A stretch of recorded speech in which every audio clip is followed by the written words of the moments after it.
The morning light shone through the blinds, painting stripes on the worn parquet of my bedroom.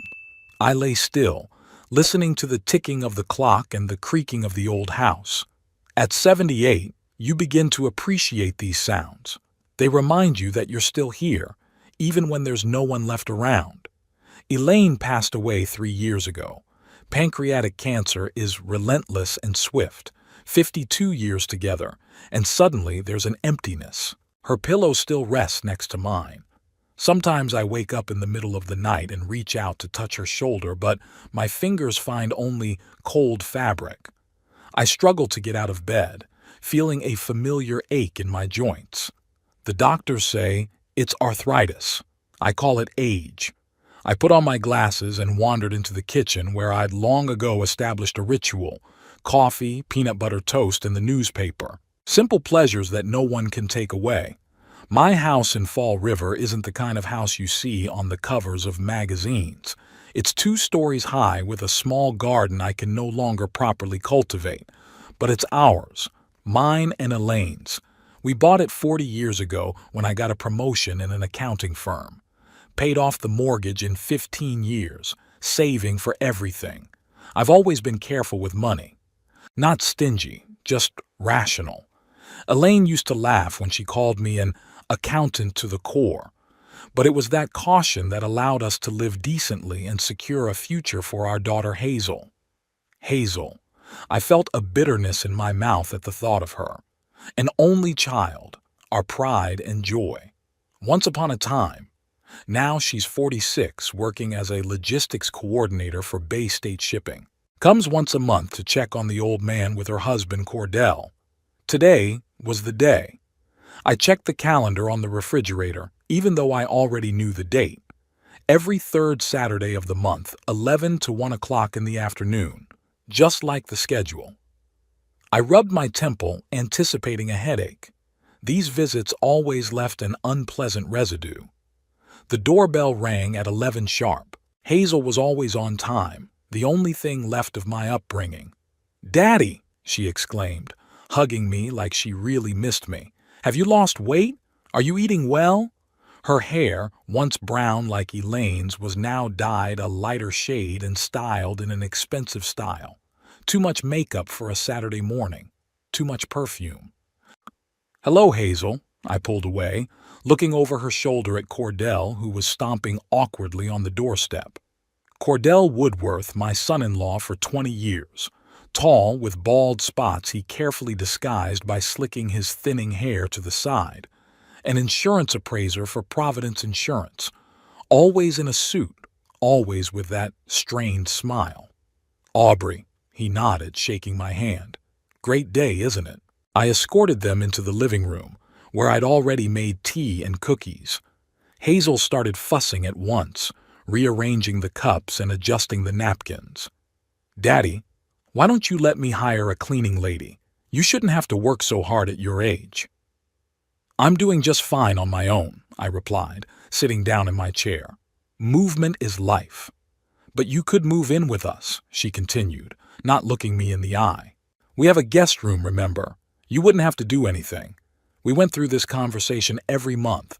Hazel insisted. I refused. But today, Cordell was unusually proactive about it. "Seriously, Aubrey," he said, taking a bite of his cookie. "Think about it. A big house for one person is overkill. It could be sold." "And what would happen to the money?" I asked bluntly. Cordell choked. "Well, obviously, it would be yours." He laughed a little too loudly. "We're just concerned for your welfare." Hazel threw him an annoyed look. "Dad, we really are concerned. After Mom's gone, you've become so withdrawn." I put the cup on the table. "Shut down? I've always been that way, Hazel, and your mother understood that." The conversation turned, as usual, to news and gossip. Hazel talked about work, her colleagues, vacation plans. Cordell was more silent, occasionally glancing at his watch. Then, suddenly, he changed the subject. "By the way, Aubrey," he began casually, "I read an article recently about how scammers are targeting the elderly. It's horrible. You keep your money in a safe place, don't you?" I looked at him carefully. It's pretty safe. Banks are offering great deals for seniors now, he continued. What bank do you have an account with? Maybe I could recommend something better. Fall River Community Bank, I replied, watching his reaction. I've been a customer for 30 years. Oh, not a bad choice, he nodded. But their interest rates aren't the highest. Have you ever thought about transferring to a larger bank? Or maybe investing? I know some great funds. Cordell, Hazel interrupted him with a strained smile. Daddy's too conservative for that sort of thing. Aren't you, Daddy? I nodded. I prefer to keep my money where I can see and touch it. Cash? Cordell stepped forward, a strange gleam in his eyes. But it's so insecure. Not just cash, I answered, deliberately vague. I have a deposit account, I have bonds, and yes, some cash in the bank safe. Old habit. I noticed them exchange a glance. A quick, barely noticeable exchange of glances, but I've spent a lifetime analyzing financial documents and noticing inconsistencies. People aren't any harder to read. And what safe deposit box do you keep the cash in? Cordell asked with feigned indifference. The same one, I answered. At Fall River Community. Hazel stood up abruptly. Let me do the dishes, Daddy, and then we could go to the store. Do you need groceries?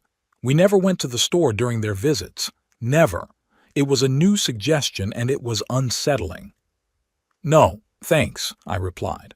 I order delivery from Walmart once a week. It's very convenient. But fresh produce, Dad. Vegetables, fruit. She was almost begging. Maybe next time, I cut her off. After that, the visit quickly came to an end. Hazel hugged me fussily. Cordell shook my hand more firmly than usual. They left, promising to return in a month, maybe sooner, to check on you.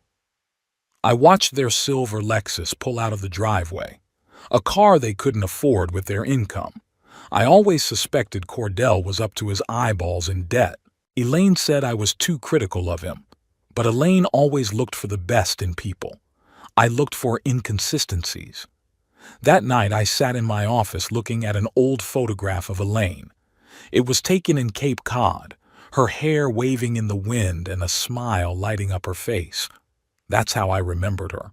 Alive, laughing, real. Something's going on, Ellie, I whispered to the pictures. And I don't like it. I opened the bottom drawer of my desk and pulled out a file folder. My finances were in perfect order right down to the last dime. Bank statements, tax returns, investment portfolios. I flipped through them, making sure everything was in place. Strange that Cordell was so interested in my safety deposit box. Even stranger that I'd mentioned it. Maybe age is taking its toll, and I'm becoming less cautious. Or maybe subconsciously I wanted to test their reaction. Either way, I needed to be doubly vigilant now. I pulled out my phone and made a note on my calendar to visit the bank on Monday to check the contents of the safe deposit box, just in case. Dusk was falling outside the window. The house was filling with shadows and memories of better times. I closed the folder and put it back where it belonged. If Elaine were alive, she'd say I was paranoid, that our daughter would never do anything wrong. But Elaine's gone, and I've always believed in numbers and facts more than people. And the facts said something was wrong. I could feel it as clearly as the pain in my joints before it rained. I turned off the light and went upstairs to the bedroom. I put my glasses on the bedside table next to Elaine's picture.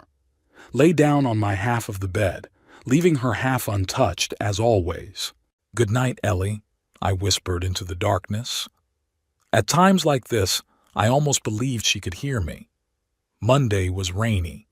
I watched the drops drumming on the garage roof from the kitchen window and thought about Hazel and Cordell's strange behavior during their last visit. Something about their inquiries about my finances kept me on edge. Taking a sip of coffee, I glanced at the clock 9 in the morning, another hour before the bank opened. Going to Fall River Community Bank in the morning had been my weekly ritual for the past 20 years. Every Monday I'd go through my accounts, check my investments, sometimes withdraw a small amount of cash for current expenses. People of my generation don't trust plastic cards the way young people do. The phone rang. I picked it up, expecting to hear another telemarketer. Dad? Hazel's voice sounded unnaturally cheerful.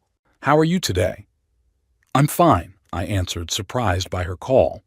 Usually after visits, she didn't show up for at least a week. Did something happen? No, I just wanted to make sure you were okay. Cordell and I have been worried about you, especially since Saturday. You seemed, distracted. I'm perfectly fine, I cut him off. Going to the bank as usual. There was a pause. The bank? Today? There was something akin to alarm in her voice. But it's raining outside, Daddy. Why don't you put it off till tomorrow? Rain's no problem. I looked out the window. Besides, I have an umbrella. All right, she agreed reluctantly. Be careful. And Dad, you'll let me know if you need anything, right? Any help? Sure, I lied. After talking to Hazel, the strange feeling of unease only grew stronger. Why did she suddenly care if I went to the bank? I pulled an old raincoat and a tattered umbrella out of the closet. Before I left, I checked my home safe, hidden behind a painting in the study. Everything was there. Passport, birth certificate, house deed, will. The bank was a 15-minute walk from my house. Despite the rain, I preferred to walk. Dr. Shapiro, my therapist, constantly reminded me of the importance of physical activity at my age. At the bank, I was greeted by Doris, a teller who had worked here seemingly longer than I had. Her hair, once red, was now completely gray, but her smile was still as warm. Mr. Bayless, as usual, accurate as clockwork, she greeted me. Hello, Doris. How are your grandchildren? We exchanged the usual pleasantries before I got down to business. I checked my accounts. Everything was in order. Then I asked for access to my safety deposit box. Of course, Doris nodded. Thomas will show you out. Thomas, a young bank employee whom I was seeing for the first time, took me to the vault. I opened my box and was relieved to see that all the contents were there. The bonds, a small amount of cash, Elaine's family jewelry, which I'd kept for Hazel, though she didn't know about it. Returning home, I felt I was being watched. Turning around, I noticed a silver Lexus, very similar to Cordell's car, parked across the street from the bank. As I glanced in its direction, the car started up and disappeared around the corner. At home, the first thing I did was check my office. Something seemed off, though I couldn't tell exactly what it was. The papers on the desk were laid out as I'd left them, but I had the feeling that someone had been looking through them. I began to methodically examine every shelf, every drawer. In the bottom drawer of the desk, I kept a folder of real estate documents. It looked untouched, but when I opened it, I noticed that several pages had been turned. I'd always been pedantic about such things, and I remembered exactly how I'd left those documents. A chill ran down my spine. Someone had been in my house, in my office, going through my things, and it could only be Hazel and Cordell. No one else had keys. I pulled out my phone and called the security installation company. The next day, they installed cameras and motion sensors. The technician, a young guy with tattoos on his arms, looked at me strangely when I insisted on installing a camera pointed at my office. Are you expecting thieves, Mr. Bayless? Not thieves, I replied. A family. He nodded understandingly, asking no further questions. The next morning, the letter carrier brought a letter from the bank. I opened it, expecting to see the usual statement, but instead I found a notice of a request for a duplicate key to my safe deposit box. The letter said the request had been made on October 3rd, 3 days ago, but the bank's rules required them to notify the primary owner before issuing a duplicate. My hands trembled as I reread the letter a second time. I had never requested a duplicate key. Never. I immediately called the bank and asked to be put through to the manager, Mr. Foster. Mr. Bayless, what can I do for you? His voice sounded concerned. I received a notice of a request for a duplicate key to my safe deposit box, I said. I've never made such a request. Pause. One moment, let me check. I could hear him typing something on the keyboard. Yes, the request was logged on October 3rd. It's standard procedure when a key is lost. Are you sure you didn't make that request? Absolutely sure. My voice sounded firmer than I expected. I want this request canceled immediately, and I demand to know who initiated it. Of course, Mr. Bayless. We'll conduct an internal investigation. Do you also want to change the access code to your safe deposit box? Yes, and I want access to my accounts restricted. No transactions without my personal presence at the bank. After my conversation with Mr. Foster, I sat at the window, watching the street and thinking. A plan was beginning to emerge, and it was simple. Hazel and Cordell were trying to gain access to my assets. They knew about my safe deposit box thanks to my carelessness, and now they were probably trying to forge documents to gain access to it. Before I could recover from this discovery, the phone rang. Hazel. Dad, are you home? Cordell and I thought we'd stop by for lunch. That was unheard of. 2 visits in a week? I'm busy, I answered dryly. Busy doing what? I could hear the irritation in her voice. You're 78 years old. What could you possibly have to do? Even at my age, there are things to do, Hazel, I tried to speak calmly. Maybe some other time. But we're on our way, she insisted. Literally 10 minutes from your house. I squeezed the receiver. Then I'm sorry, but you're going to have to turn around. I'm leaving in 5 minutes. Where? She sounded worried now. To my lawyer's, I lied. A lawyer? What for? Personal business, Hazel. I'll call you later. I hung up without waiting for an answer. Then I dressed quickly and actually left the house just in case they did come. I didn't want to see them, not now that my suspicions had turned into certainties. Instead of a lawyer, I headed to the local coffee shop. Sitting at the window with a cup of hot coffee, I watched the cars go by. Taking out a notebook, I started making a list of everything I'd learned. Cordell and Hazel's strange behavior, their sudden interest in my finances, the missing documents, the request for a duplicate key. I didn't notice someone approaching my table. Mr. Bayless? I looked up and saw Thomas, the young bank employee who had escorted me to the vault yesterday. May I sit down? He asked quietly. I nodded, surprised by his appearance. I'm not sure if I should tell you this, he began, looking around nervously, but I think you should know. Last night I saw Mr. Parker talking to a man in an expensive suit. They were discussing safety deposit boxes, and I definitely heard your name. Mr. Parker? I asked again. Bradley Parker. He works in customer service. And this man.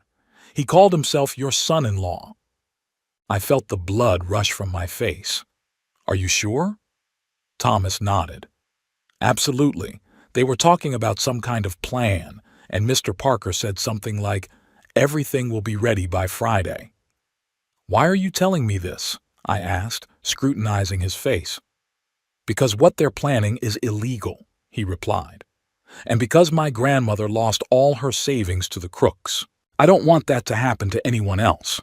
I thanked him and gave him $20, which he at first refused to take, but eventually accepted. Be careful, Mr. Bayless, he said in parting. I'd check all my papers if I were you. Mr. Parker specializes in powers of attorney and wills. When I got home, I found that Hazel and Cordell had come after all, as evidenced by the note left on the door.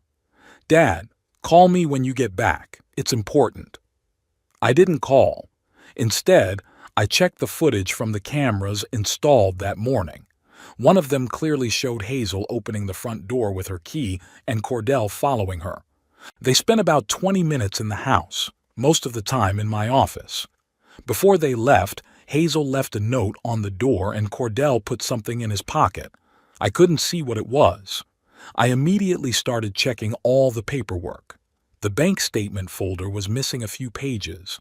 The deed to the house was in place, but the last page with my signature was missing. I went cold as I realized the extent of their plan. That night, just as I was about to go to bed, the phone rang. I didn't answer it, letting the answering machine record the message. "Dad," Hazel's voice sounded concerned.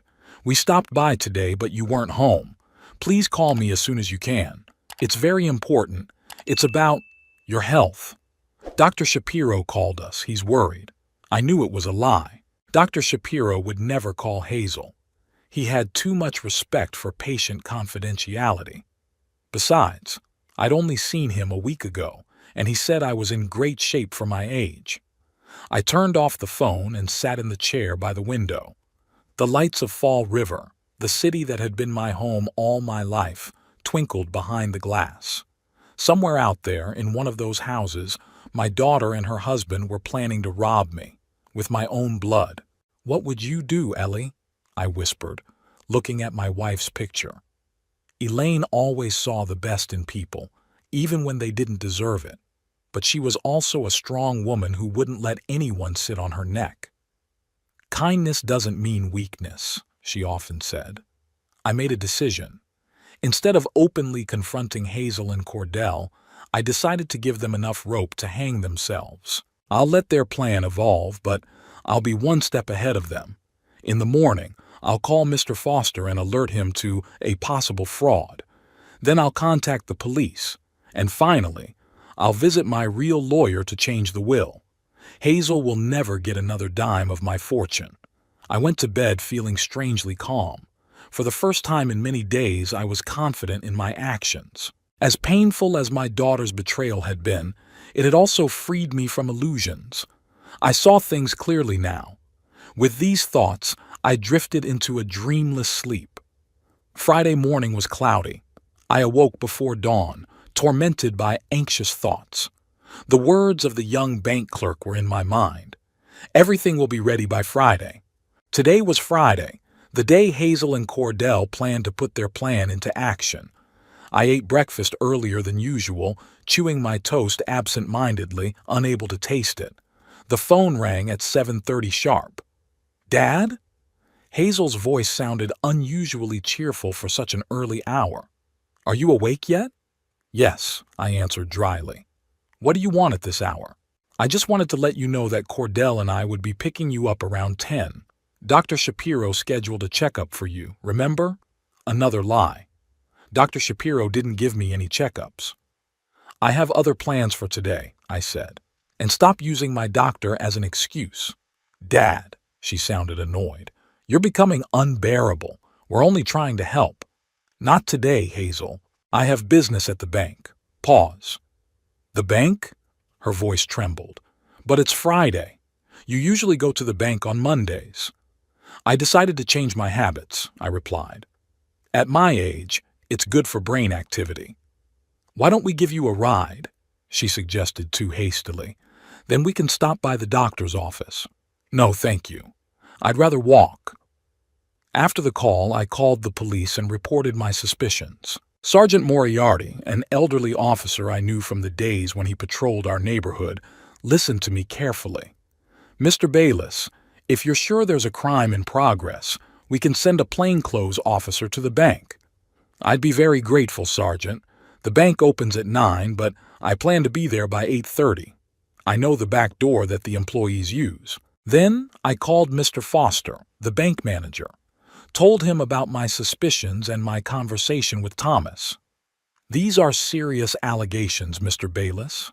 Foster's voice sounded concerned. "Mr. Parker has been with us for 5 years and has an impeccable reputation. Nevertheless, I'm convinced he's involved in an attempted fraud on my accounts," I insisted. "And I'd like you to check the security footage from the last few days." Foster agreed to meet me at 8:30 at the service entrance. I dressed more carefully than usual. My best tweed jacket that Elaine had given me for our last anniversary, ironed pants, polished shoes. If I was to face my own daughter's betrayal today, I wanted to look dignified. Before leaving, I glanced at Elaine's picture. "I'm sorry, Ellie," I whispered. "I couldn't keep her out of this." The bank was a 15-minute walk from my house, but today I decided to take a cab. The driver, a young guy with an earpiece in his ear, looked at me strangely when I asked him to drop me off at the bank service entrance. "Are you sure, sir? The main entrance is on the other side." "I know," I replied. "I have a meeting with the manager." Mr. Foster was already waiting for me, glancing nervously at his watch. Standing beside him was a stout man in civilian clothes who identified himself as Detective Rodriguez. "Mr. Bayless." Foster shook my hand. "I checked the security tapes like you asked. I found something disturbing." We went into his office where he showed me the videos from the last 3 days. One of them clearly showed Bradley Parker talking to Cordell in a cafe across the street from the bank. Another showed Parker escorting Hazel into the vault area after the bank closed, in direct violation of protocol. "This is very serious," Foster said, turning off the monitor. "If Mr. Parker is really planning to illegally access your safety deposit box, we need to catch him red-handed." Detective Rodriguez nodded. "We have grounds to detain them, but it would be better to catch them in the act of committing a crime." "Mr. Bayless, are you willing to cooperate?" "More than willing," I replied. "What's the plan?" The plan was simple. I would wait in the office next door to the vault while Foster and Rodriguez watched through the video surveillance system. As soon as Parker, Hazel, and Cordell tried to access my box, we'd intervene. "And if they don't show up today?" I asked. "Then we'll continue surveillance," Rodriguez replied. "But from what we've seen on the tapes, and from your young bank clerk, today is day X." The bank opened at 9 and the usual customers began to arrive. I sat in a small office looking through some brochures, pretending to be busy exploring investment opportunities. Foster looked in on me periodically, letting me know that all was quiet for now. At 10:15, the door to my office opened and Detective Rodriguez walked in. "They're here," he said quietly. "Your daughter, her husband, and Mr. Parker. They had just entered the vault." My heart hammered harder. It was one thing to suspect treachery and quite another to face it. "I want to see," I said, rising. Rodriguez hesitated. "This may be emotionally difficult for you, Mr. Bayless." "I must see with my own eyes," I insisted. "Otherwise there will always be room for doubt." He nodded and led me down the corridor to the vault. The doors to the main room were closed, but there was a small customer room with a door ajar next to it. We approached it cautiously. Through the crack I could see part of the vault and the desk where Hazel, Cordell, and Bradley Parker were sitting. In front of them was my safe deposit box. I recognized it by the number engraved on the lid. "Here's the paperwork," Parker said, handing Cordell some papers.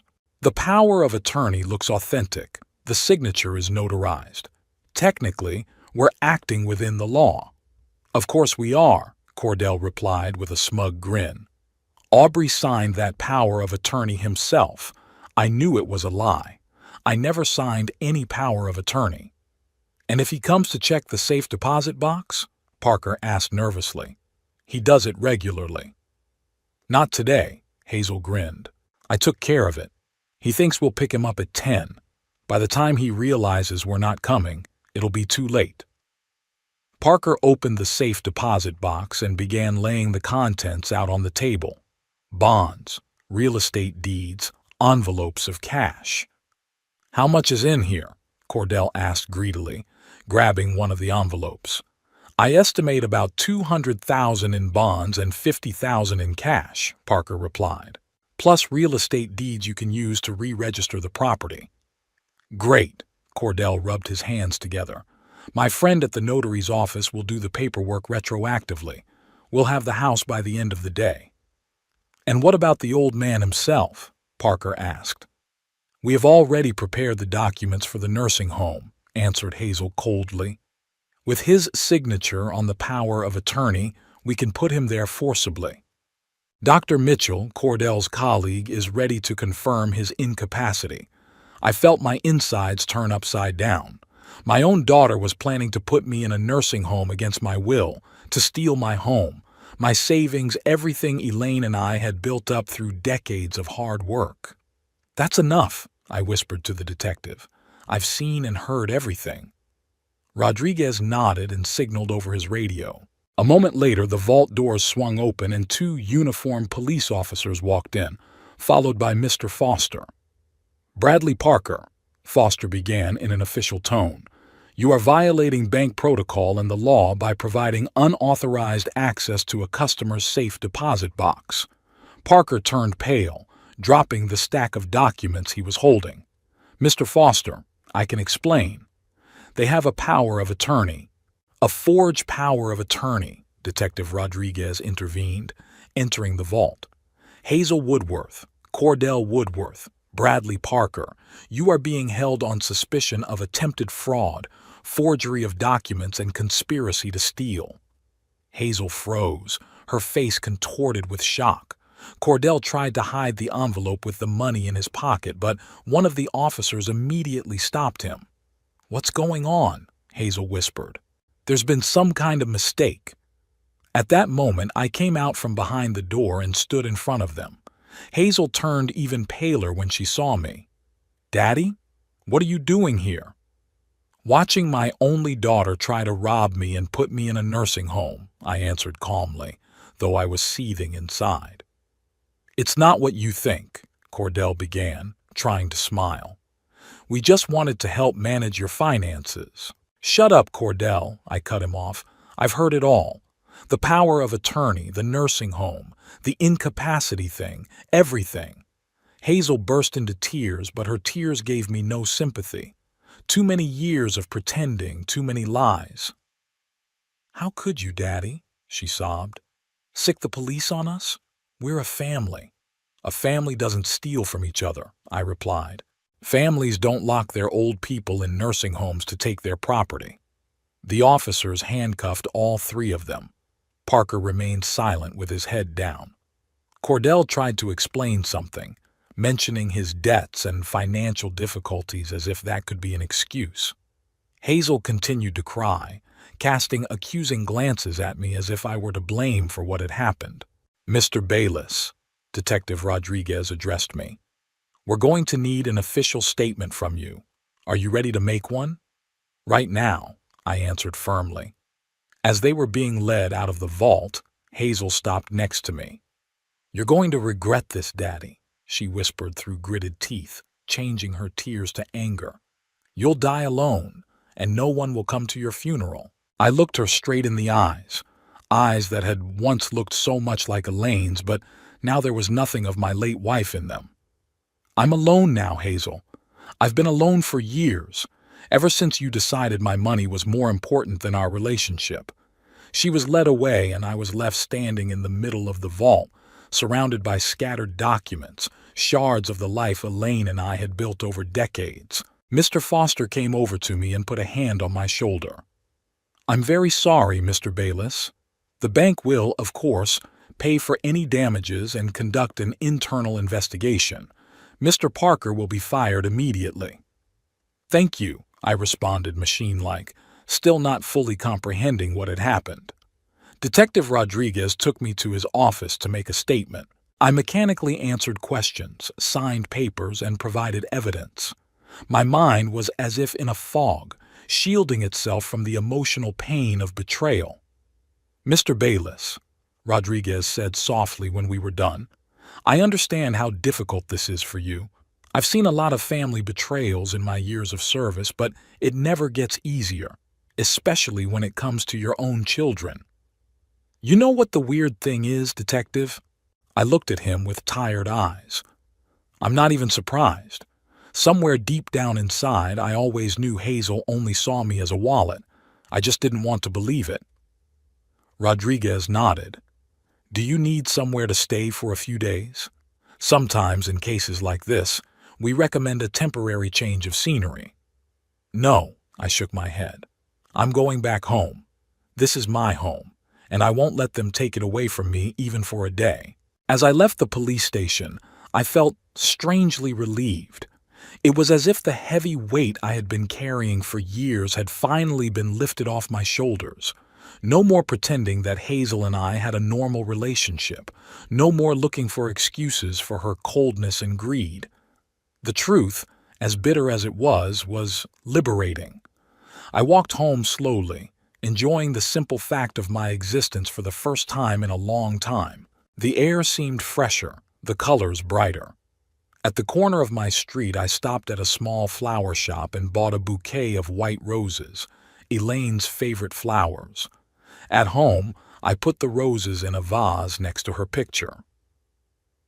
"You were right about a lot of things, Ellie," I said, looking at her smiling face.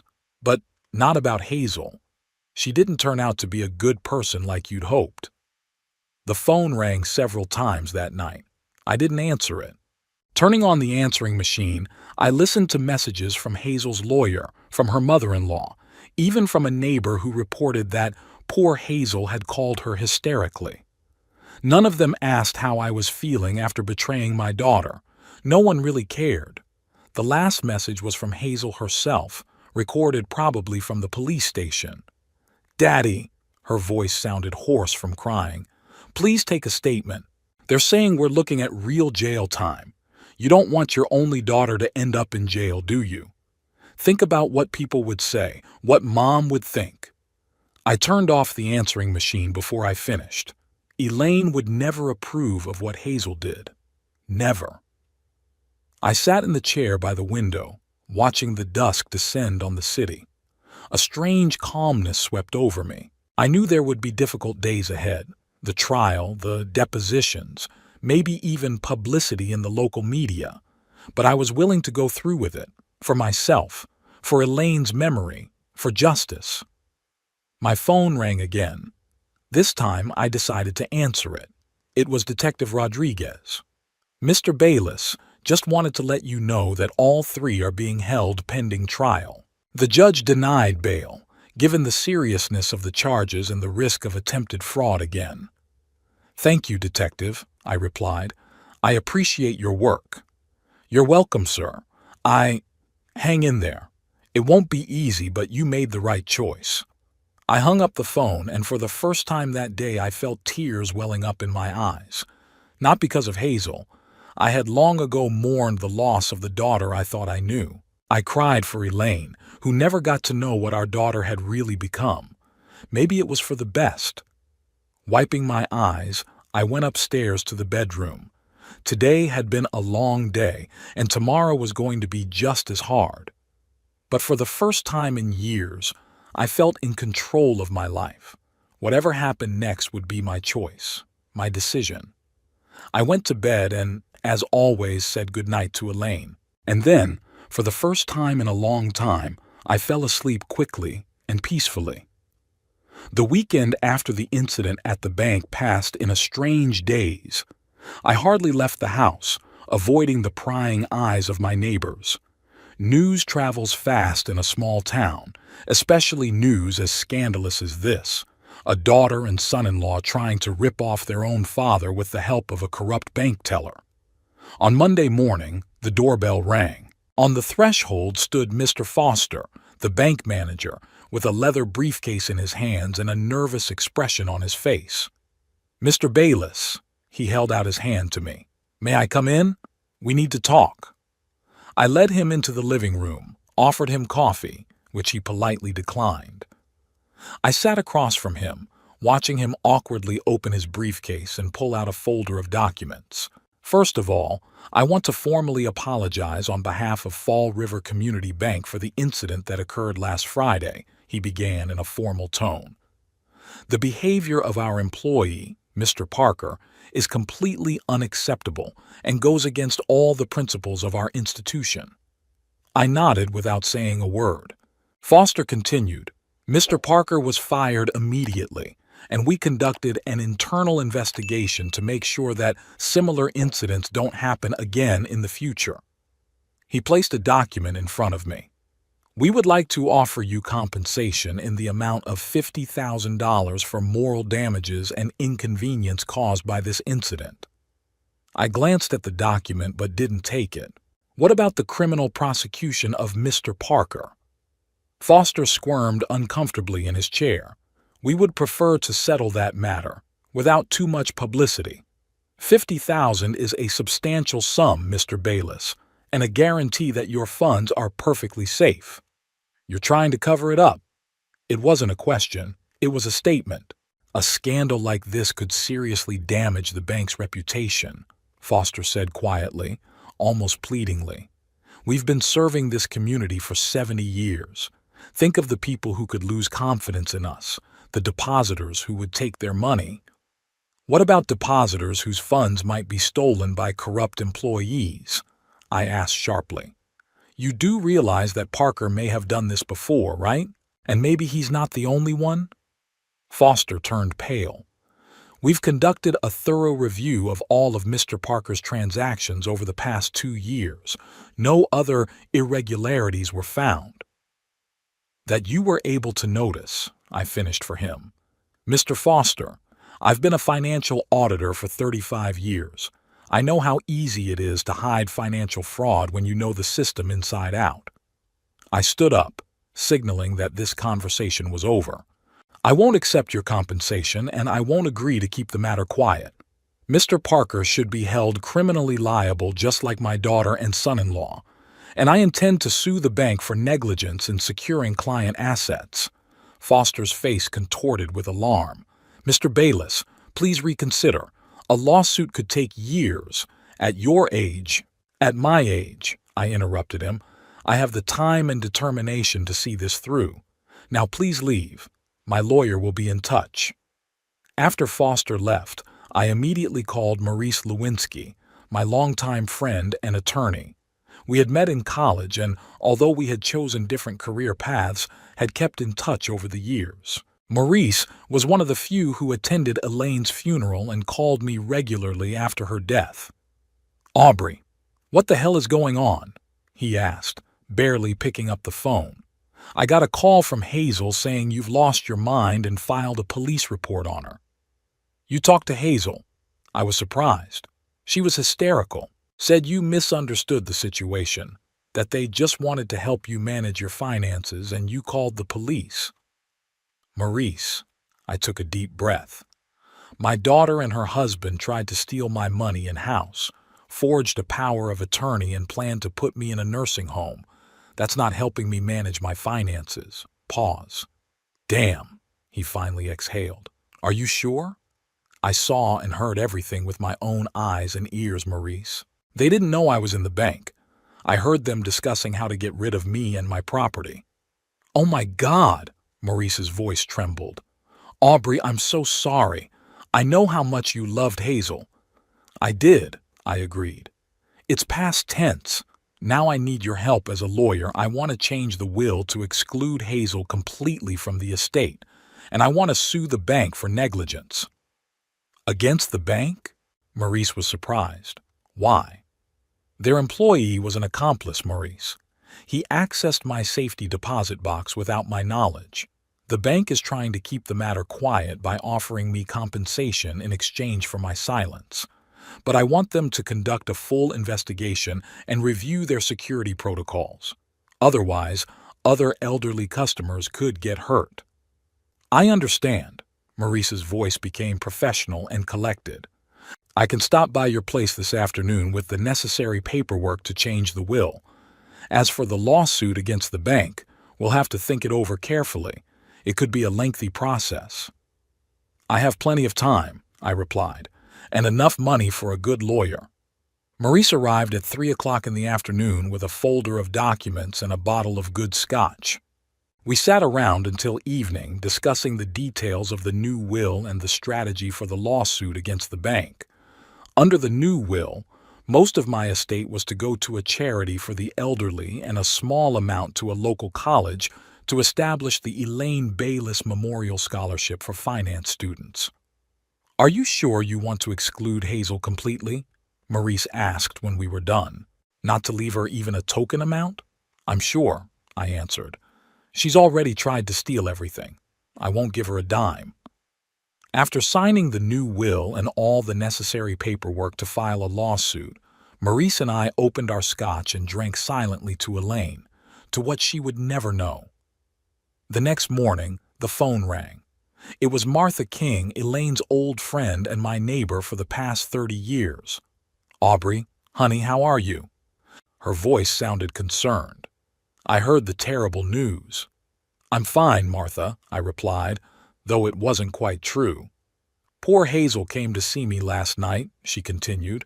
She looked just awful. Said it was all a misunderstanding, that you and she had had a quarrel, and you'd called the police. It wasn't a fight, Martha, I tried to say calmly. Hazel and Cordell tried to steal my money and my house. The police have all the evidence. Oh my God, she exhaled. But Aubrey, she's your daughter. Do you really want her to go to jail? I want justice, Martha. Hazel is a grown woman who made her choice. Now she has to face the consequences. But what would Elaine think? It was a low blow, and Martha knew it. Elaine would be heartbroken, I agreed. But she also believed in truth and justice. I would not betray those principles, even for the sake of her memory. The conversation with Martha was followed by calls from other mutual acquaintances, people I barely remembered, but who suddenly felt the need to intervene. They all said the same thing. Think about Hazel. She's your daughter. What will people say? None of them asked how I felt after betraying my only child. By evening, I turned off the phone, tired of unsolicited advice and manipulation. Sitting in my office, I pored over old photos, Hazel as a baby, at the prom, at the wedding, the happy family we never really had. Or had we, but briefly. I couldn't pinpoint the exact moment when it all went wrong. Maybe when Hazel met Cordell? Or earlier, when she'd gone away to college and come back a different person? Or maybe there was always something Elaine and I had overlooked, blindly loving our only child. There was a knock on the door. I didn't answer, hoping the intruder would leave. But the knock came again, more insistent. Sighing, I got up and went to open the door. At the door stood Cordell's mother, Vivian Woodworth, a tall, thin woman with the same unpleasant expression on her son's face. "Mr. Bayless," she began without greeting, "we must talk." "We have nothing to talk about, Mrs. Woodworth." I tried to close the door, but she put her foot in the opening. "My son and your daughter could go to prison because of your stubbornness." Her voice was as cold as ice. "Is that what you really want?" "Your son and my daughter could go to jail because of their own actions," I corrected her. "They tried to steal my money and property. That's a crime." "They just wanted to secure their future." She took a step forward, forcing me to step back. "After all, that money would have gone to Hazel after you died anyway. They were just speeding up the process." Her words, spoken with such equanimity, shocked me even more than Hazel and Cordell's act itself. This woman really believed that her son had the right to steal my money simply because it might someday be inherited by his wife. "Get out of my house," I said, feeling the anger rising inside. "Now, or I'll call the police." Vivian grinned. "Do you really want another scandal, Mr. Bayless? The whole town is already talking about you, the old man who sent his own daughter to jail. What do you think people would say if you called the police on me, too?" "I don't care what people say," I said firmly. "I know the truth. Now go away." She took another step forward, her face contorted with anger. "You'll regret this, Aubrey Bayless. I'll do everything I can to help Hazel and Cordell get away with it, and when they do, they'll take everything you have. Every last dime." I didn't answer, just grabbed my phone and started dialing. Vivian snorted and headed for the door. "This isn't over." She tossed over her shoulder and walked out.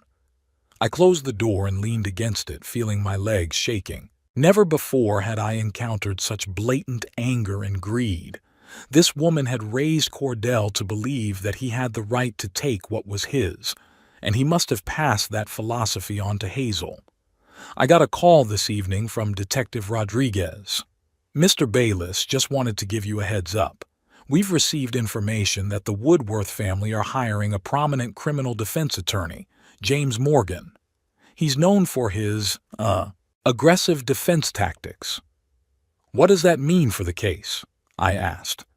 "They may try to discredit you," Rodriguez explained. "Question your competence, claim that you gave them permission to access the safety deposit box and then forgot about it.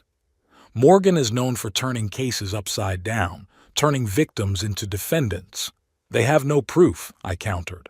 We have witnesses, videotapes, forged documents by Yes, the evidence is on our side, Rodriguez agreed. But they can drag out the case, make the process exhausting for you. Are you ready for that?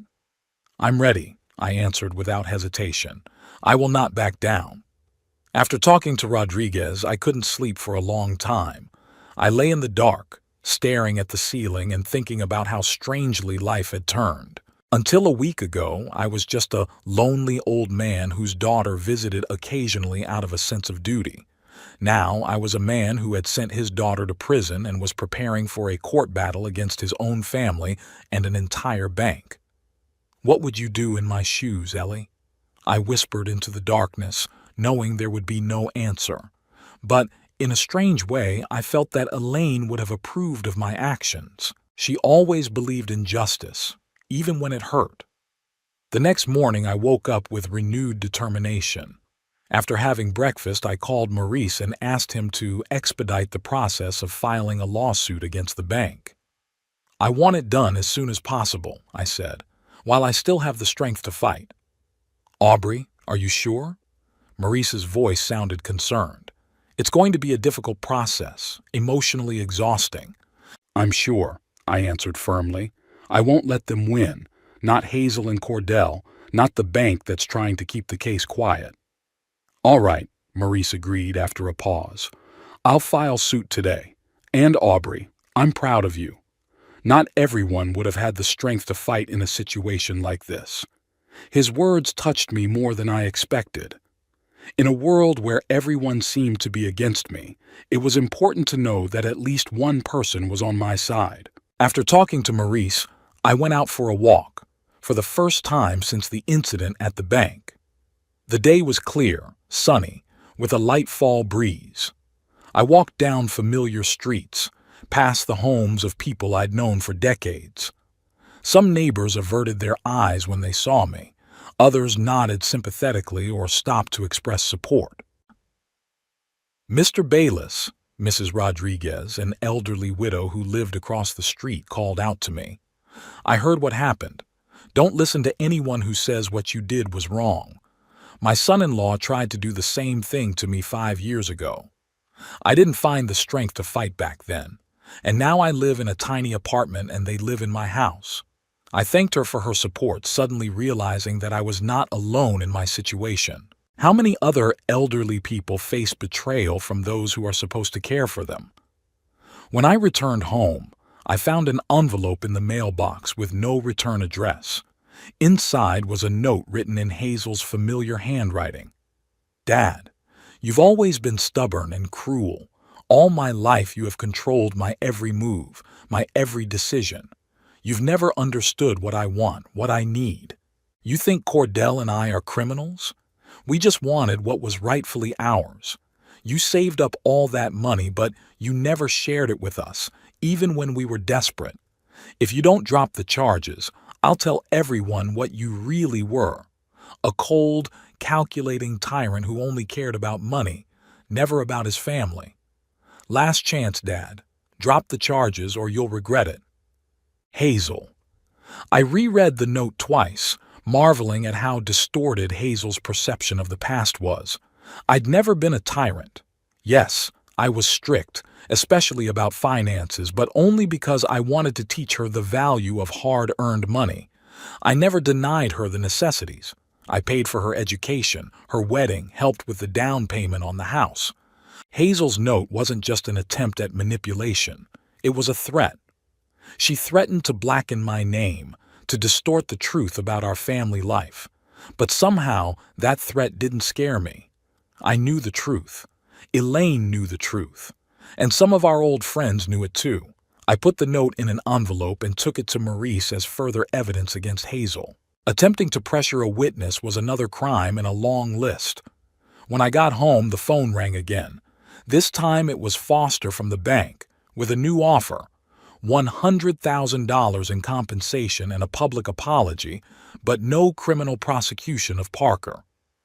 My mind hasn't changed, Mr. Foster, I replied.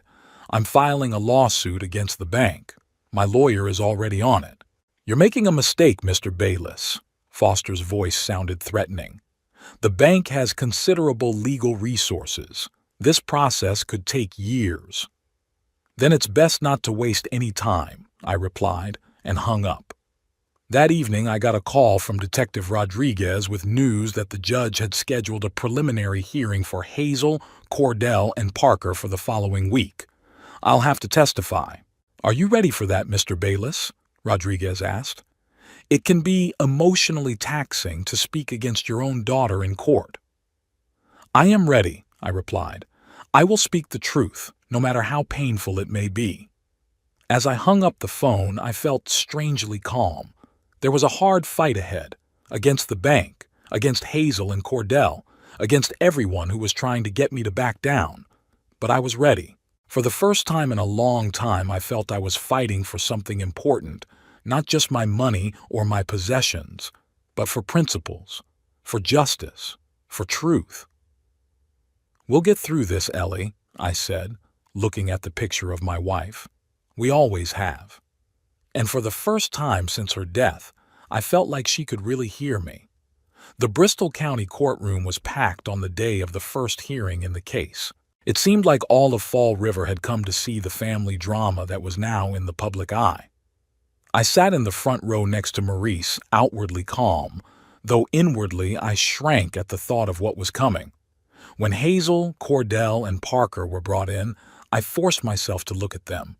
Hazel looked gaunt, with dark circles under her eyes. Cordell maintained a smug look, though his usually perfectly styled hair was a mess. Parker seemed completely broken, hunched over with a wan look in his eyes. "Is everything all right?" Maurice asked quietly, noticing how tense I was. "Yeah," I answered. "It's just weird to see them like this." Judge Hampton, an older woman with a shrewd eye, began the hearing. The prosecutor outlined the charges: fraud, forgery, conspiracy to embezzle, and breach of bank secrecy. The defense attorney, the famous James Morgan, a tall man with silver temples and a shark smile, immediately filed a motion to dismiss. "Your Honor, this is a family misunderstanding that has no place in court," he said confidently. Mr. Bayless, an elderly man with possible cognitive impairment, misinterpreted the actions of his caring daughter and son-in-law. I felt anger rising inside me, but Maurice put a hand on my shoulder warningly. "Calm down," he whispered. "That's what they want you to do, to lose your temper." Judge Hampton heard the defense and denied the motion. "We have enough evidence to proceed," she said, "including videotapes and testimony that directly contradicts the defense's case." The next 4 hours were grueling. The prosecutor presented evidence, called witnesses Thomas, the young bank clerk, Detective Rodriguez, Mr. Foster, who clearly felt uncomfortable having to testify against his former employee. When it was my turn to testify, I stepped up to the witness stand, feeling the stares of everyone present. Hazel looked at me pleadingly, Cordell with barely concealed anger. "Mr. Bayless," the prosecutor began, "please tell the court in your own words what happened on October 23rd at the Fall River Community Bank." I took a deep breath and began the story, calmly, methodically, without omitting details. How I suspected something was wrong, how I overheard Hazel's phone call, how I discovered the missing documents, how I received a notice requesting a duplicate key to the safe deposit box. "And what did you see at the bank on October 23rd? The prosecutor asked. "I saw my daughter, her husband, and Mr. Parker leaning over the contents of my safe deposit box. Cordell was holding wads of bonds and cash. They were discussing how they forged a power of attorney with my signature on it and how they planned to deed my house to themselves. Hazel mentioned that they had prepared paperwork to put me in a nursing home involuntarily, with a fake medical report that I was incapacitated." There was silence in the courtroom. I didn't look at Hazel, couldn't bring myself to see the look on her face. As the defense began its cross-examination, James Morgan went on the offensive. "Mr. Bayless," his voice was deceptively soft, Do you claim that you never gave your daughter power of attorney to manage your finances? Never, I answered firmly, and never discussed with her the possibility of moving into a nursing home if your health deteriorated. Never in that context. Hazel had suggested several times that I move in with them or into a nursing home, but I'd always refused. Morgan's changed tactics. Mr. Bayless, tell me, have you always been, a frugal person? I've been responsible with finances, I corrected him. Frugality and responsibility are different things. And you never denied your daughter financial help when she really needed it? I paid for her education, her wedding, helped with the down payment on the house. I've always helped when I saw a real need. And who determined what was a real need? Morgan asked with a smile. Did you? Objection, the prosecutor interjected. The question is irrelevant. Sustained, agreed the judge. Mr. Morgan, stick to the facts of this case. The questioning continued for another hour. Morgan tried to paint me as a tyrant, a miser, a man who didn't understand the needs of a young family. But the facts were on my side, and all his attempts to discredit me fell apart over a simple truth.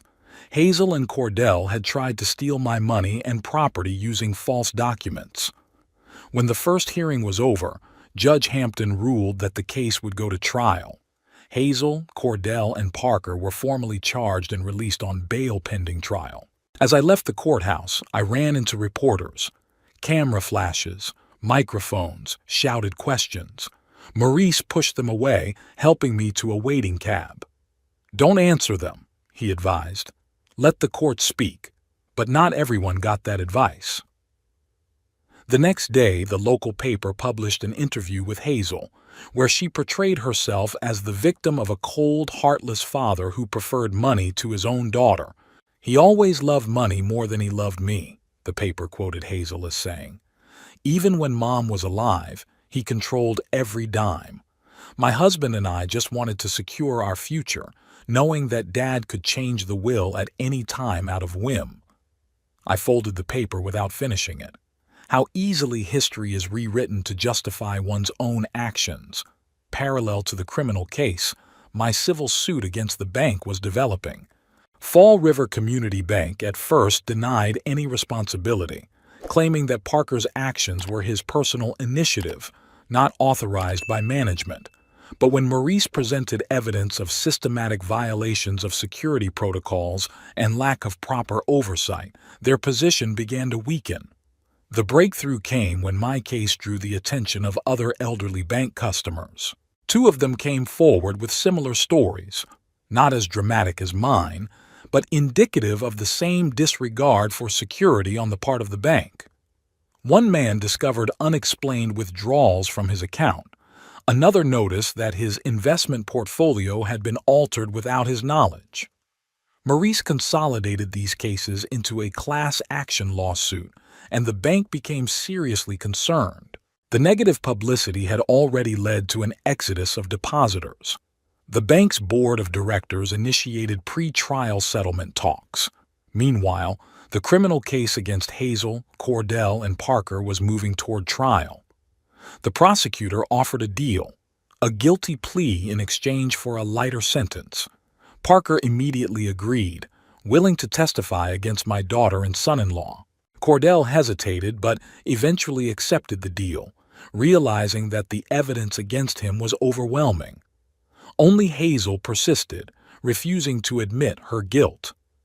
She believes that you will not stand for it and withdraw the charges, Maurice told me after the next meeting, or that the judge and jury will believe her version of the caring daughter trying to protect her feeble-minded father from himself. She's wrong, I replied calmly. The trial was scheduled for mid-January, 3 months after the incident at the bank. In the meantime, I had received several more letters from Hazel, all with the same content, a mixture of accusations, manipulations, and poorly concealed threats. I passed them on to the prosecutor without responding. In December, Fall River Community Bank proposed a final settlement to our class action lawsuit, compensation for all affected customers, a complete change in security protocols, the firing of several executives, including Mr. Foster, and a public apology. My share of the compensation was $450,000, significantly more than their original offer of $50,000. Except? Maurice asked, showing me the terms of the agreement. Yes, I decided after some thought. The money wouldn't bring my daughter back to me, but it might do some good for others. Hazel's criminal trial began in mid-January, as planned. Parker and Cordell appeared as prosecution witnesses, corroborating all the facts of the fraud. Hazel looked absolutely shattered as her own husband testified against her, describing how they had been planning the scam for months. It was her idea, Cordell stated, avoiding his wife's gaze. She said her father was becoming forgetful and we should take control of his finances before he squandered his entire fortune. Hazel's face contorted with anger and betrayal. Now she knew how I felt when I discovered them in the bank above my safe deposit box. The jury deliberated for only 2 hours before reaching a verdict, guilty on all counts. Judge Hampton sentenced Hazel to 3 years probation, community service, and a $200,000 fine. Cordell, thanks to a plea bargain, received 2 years probation and a $150,000 fine. Parker got a year of probation and a smaller fine, but a lifetime ban from working in the financial sector. As the judge read the verdict, I looked at Hazel, trying to find a shadow of remorse in her face. But all I saw was anger and resentment at me, at Cordell, at the world, but not at herself. After the trial, Detective Rodriguez came up to me. "Justice has been done, Mr. Bayless," he said, shaking my hand. "Though I realize you're not happy about it." "No," I agreed. "But it was necessary. Not only for me, but for other elderly people who might fall victim to such schemes." "You're a very brave man," Rodriguez said. "Not many people would have found the strength to go through this." I thanked him and headed out of the courthouse where Maurice was waiting for me. We were going to celebrate the end of this difficult period with dinner at a small Italian restaurant that Elaine loved. But there was another person waiting for me at the exit, Hazel. She stood alone, no lawyer, no Cordell. Her eyes were red from crying, her makeup smeared. "Daddy," she began in a shaky voice, "can we talk? Please." I stopped, looking at her, at my only daughter, the one I had once loved more than anything in the world. "About what, Hazel?" I asked calmly. "I made a terrible mistake." She took a step toward me. "I was under Cordell's influence. He convinced me that we were entitled to that money, that you'd never understand our needs. Cordell said in court that it was your idea," I reminded her. "He's lying," she exclaimed. "He's always lying, manipulative. Dad, I'm filing for divorce. I can't be with a man who betrayed me like that." "How did you betray me?" She flinched at my words. "This is different," she mumbled. "I'm your daughter. We're family. A family has to stick together, especially now that I'm alone. With a huge fine I can't pay?" I finished for her. Hazel lowered her eyes. "Yes, and with that too. The house is mortgaged. The accounts are almost empty. Cordell's blown it all on gambling and bad investments. I don't know what to do, Dad. You're my only chance." "At what, Hazel? Another attempt to get my money?" I shook my head. "I've changed my will. You will no longer receive a dime of my estate. It's going to charity and a scholarship in your mother's name." Her face contorted with anger, showing the true nature of her remorse. "You can't do this. I am your daughter, your blood." "Blood does not give you the right to steal, lie, and betray," I replied calmly. "Goodbye, Hazel." I turned and walked toward the waiting Maurice, ignoring Hazel's screams behind me. She was shouting accusations, threats, curses, all the things she'd probably always thought but had been hiding until now. "Are you okay?" Maurice asked as we got into his car. "Yes," I answered, wondering if I really was. "I'm fine." A month after the trial, I got a letter from Cordell. He said that he and Hazel were getting a divorce, that he was truly remorseful for his actions, and that he would like my forgiveness someday. I did not reply. Some bridges were burned forever. Compensation from the bank arrived in my account in February. I decided to put most of the money to good use. After consulting with Maurice and several financial advisors, I established the Safe Aging Foundation, which aims to provide educational programs on financial security for seniors.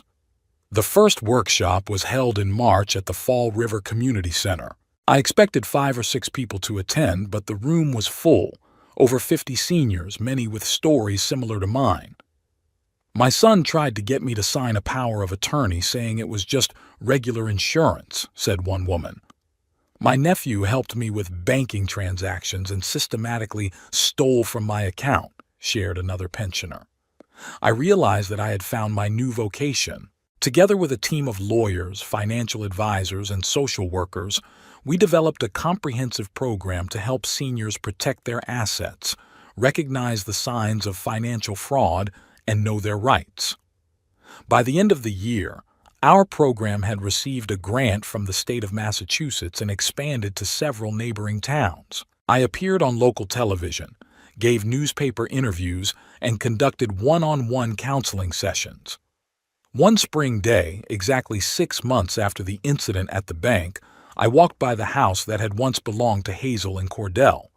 It had a "for sale" sign hanging on it. A neighbor told me that Hazel had moved to another state to start a new life. Cordell stayed in Fall River, taking a low-paying job at an insurance company, the only place that would take him with a criminal record. I felt no schadenfreude or pity, only a quiet sadness for what might have been if greed hadn't destroyed our family. That evening I sat in my office preparing for tomorrow's seminar. On the desk was a picture of Elaine, the same one from Cape Cod, with her hair fluttering in the wind and a radiant smile. "I found my way, Ellie," I told her. "Not the way we planned, but maybe even better.